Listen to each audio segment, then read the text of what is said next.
Today, we're looking at Genesis chapter 2, the original storybook.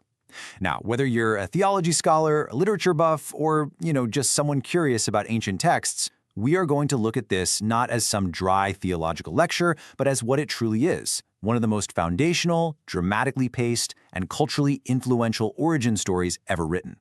We are unpacking the original storybook of Western civilization, a text that has literally shaped human thought for thousands of years. To kick things off, we really have to ask ourselves the ultimate architectural question. How do you build a paradise from dust? I mean, just picture the scene for a second. It's a quiet, totally empty world just waiting to be filled. The canvas is completely blank.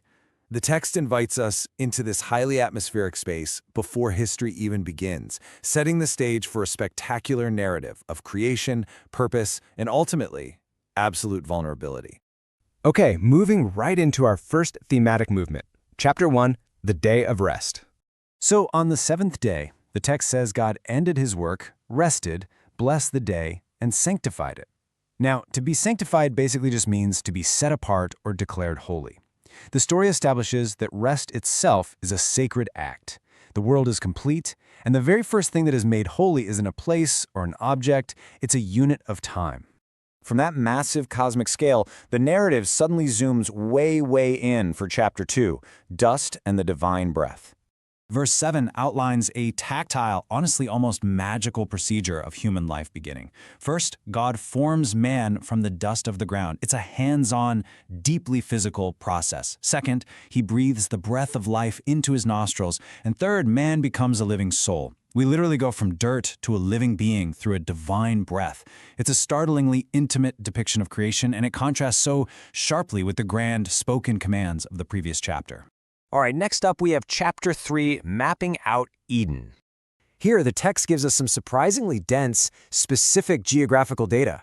A river goes out of Eden to water the garden, parting into 4 heads: the Pison, the Gihon, the Hiddekel, and the Euphrates. Notice the details for the Pison River in the land of Havilah. The text specifically calls out that the gold of that land is good and mentions precious resources like bdellium and onyx stone. This isn't just a vague fairy tale land, right? The author grounds this paradise in glittering, specific, worldly riches, making the geography feel incredibly tangible and real to the ancient reader. Which brings us to Chapter 4, the one fatal rule. Right in the center of it all, we find the primary tension of our story. Planted specifically in the midst of the garden are 2 incredibly unique trees, the tree of life and the tree of knowledge of good and evil.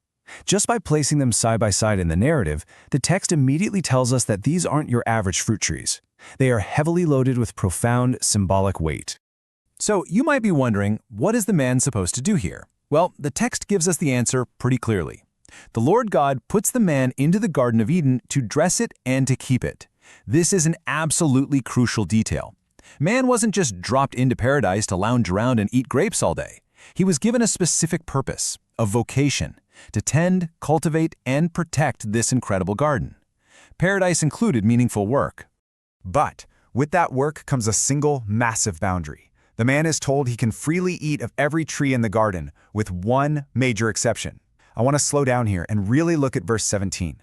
But if the tree of the knowledge of good and evil, thou shalt not eat of it. For in the day that thou eatest thereof, thou shalt surely die. This is the inciting incident of the human story. The stakes of this single rule are astronomical.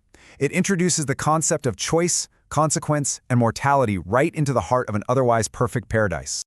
Now for Chapter 5, the search for a partner. What follows is this fascinating and honestly highly relatable narrative beat. God forms every beast of the field and every fowl of the air, bringing them all to Adam just to see what he would call them. It's a grand parade of biology. Whatever Adam called every living creature, that became its name.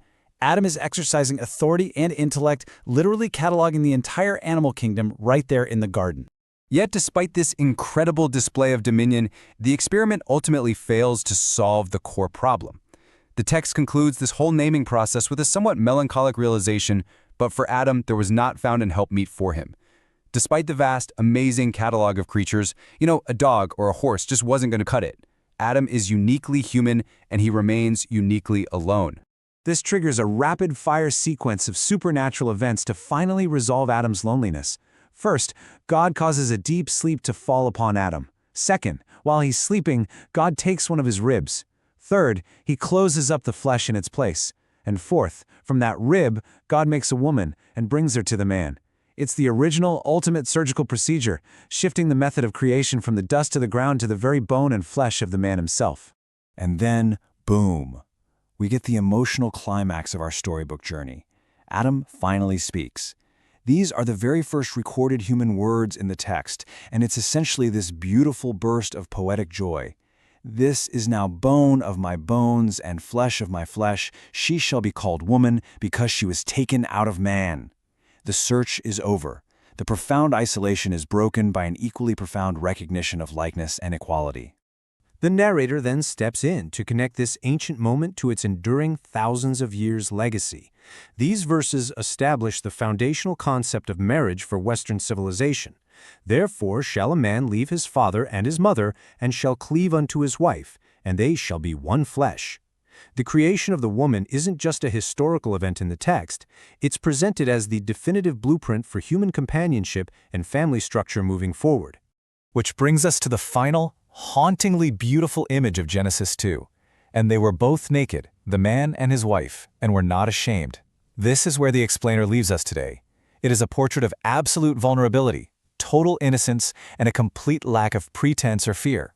They have everything they need, they have each other, and they are completely unashamed. It's the ultimate cliffhanger of innocence, a perfect, fragile piece suspended right before the infamous, world-shattering events that are about to unfold in Genesis 3. So think about what it really means to be truly without shame, and keep that firmly in mind as you explore what happens next in the story.